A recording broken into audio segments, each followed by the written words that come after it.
All right, guys, in this video, I'm going to go over a couple of things. We're going to look at first finding the distance from a point to a line, and then we're going to do some more theorems with perpendicular lines and do a short little proof to help you kind of work with them. All right, so first off, finding the distance from a point to a line. So to do this, we want to find the distance to the point that creates perpendicular lines or segments.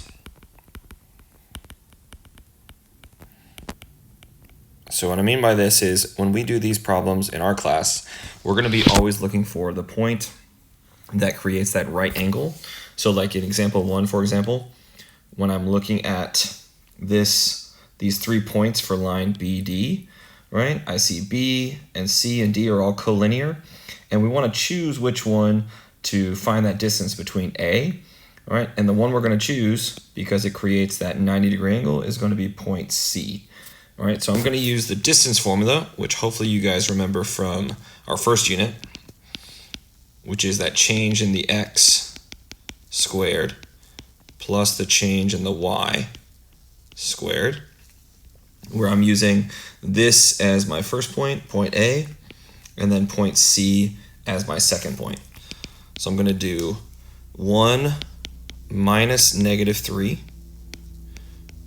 plus -1 minus 3. All right, go ahead and do 1 minus a -3 is really plus 3. So that's going to be 4 squared, which is 16. -1 minus 3 is -4. When you square that, you get 16 as well. So that's equal to the square root of 32. You can go ahead and do an approximation for that if you'd like. That's totally fine. We can do that real quick. All right, if you wanted to, there is a perfect square in there. The square root of 32 has factors 16 times 2. So you could write this with a radical as 4 times the square root of 2, but we'll go ahead and get a decimal for this of 5.7. So that's the distance from point A to line BD. Okay, just a little brief mention about perpendicular bisectors. We kind of already touched on this a little bit, not officially in the first unit, but we did have bisectors that bisected our segments into 2 congruent segments.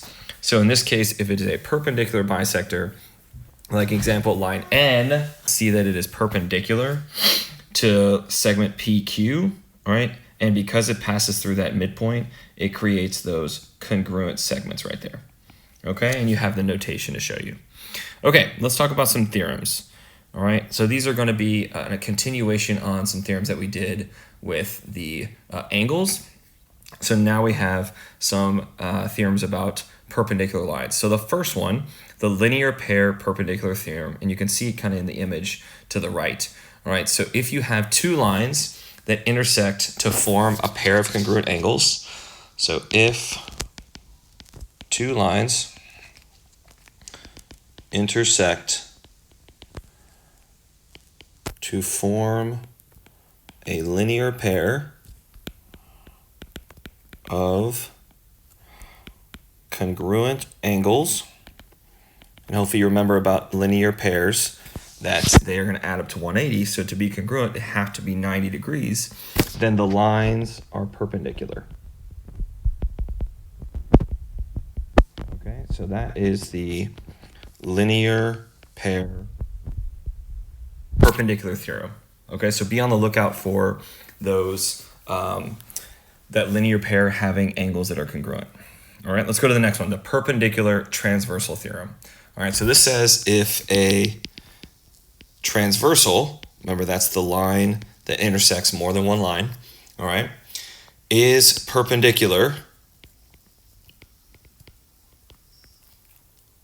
to one of 2 parallel lines, okay, and you can look at that figure over there, like say that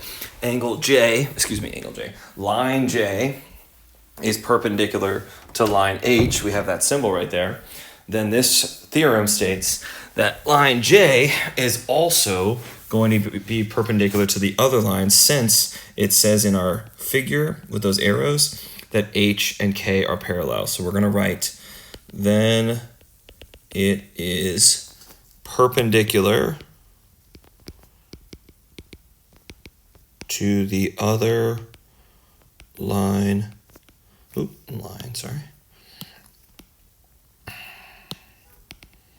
as well. Okay, so that's the perpendicular transversal theorem. Let's do one more theorem here. We have the lines perpendicular to a transversal theorem. So this states if two lines are perpendicular to the same transversal, okay, remember that transversal word, all right, then the two lines are parallel to each other.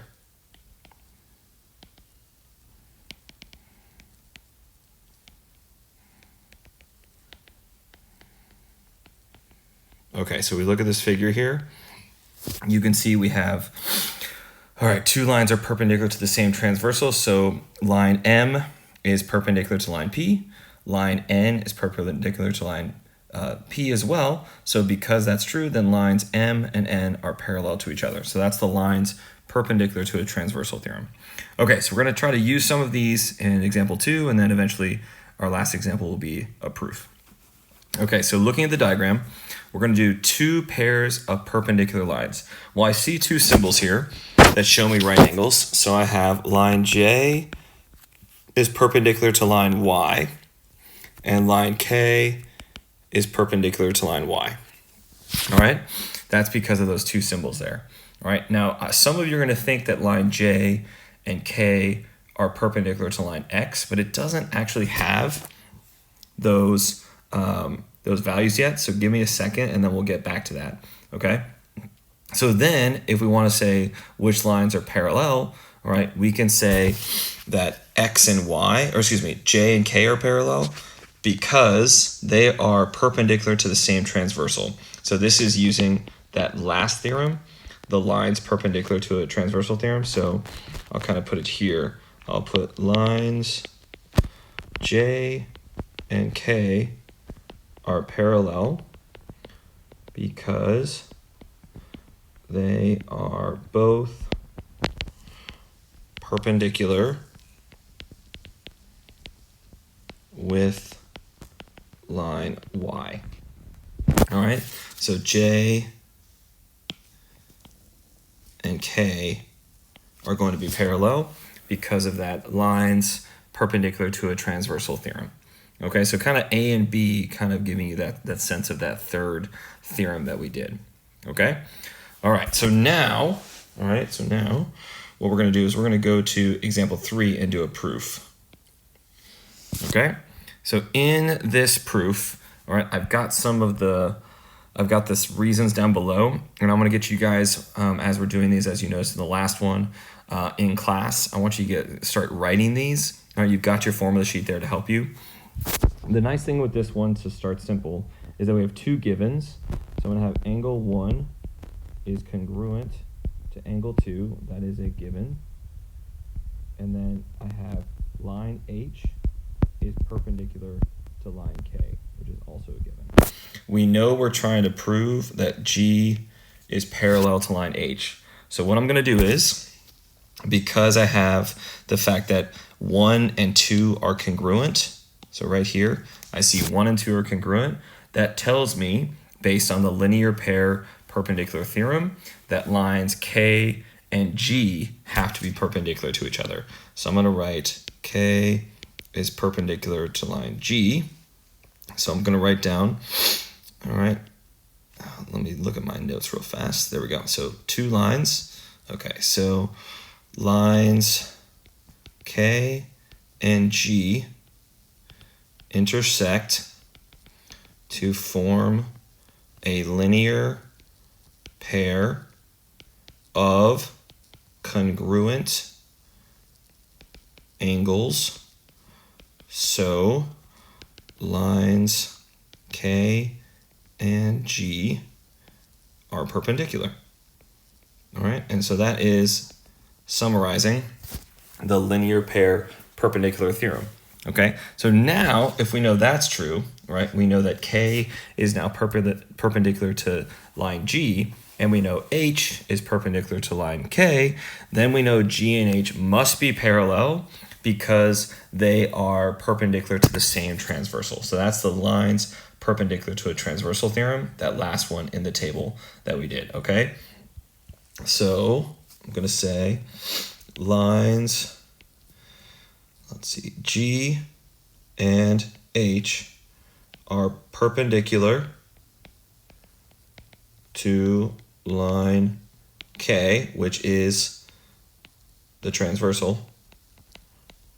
So they are parallel to each other. All right, and that's summarizing the lines perpendicular to a transversal theorem. All right, so obviously we're gonna do a lot more practice with this. I know this is new stuff, but give it your best shot with the check your understanding below this, and then don't forget to try the homework. Good luck.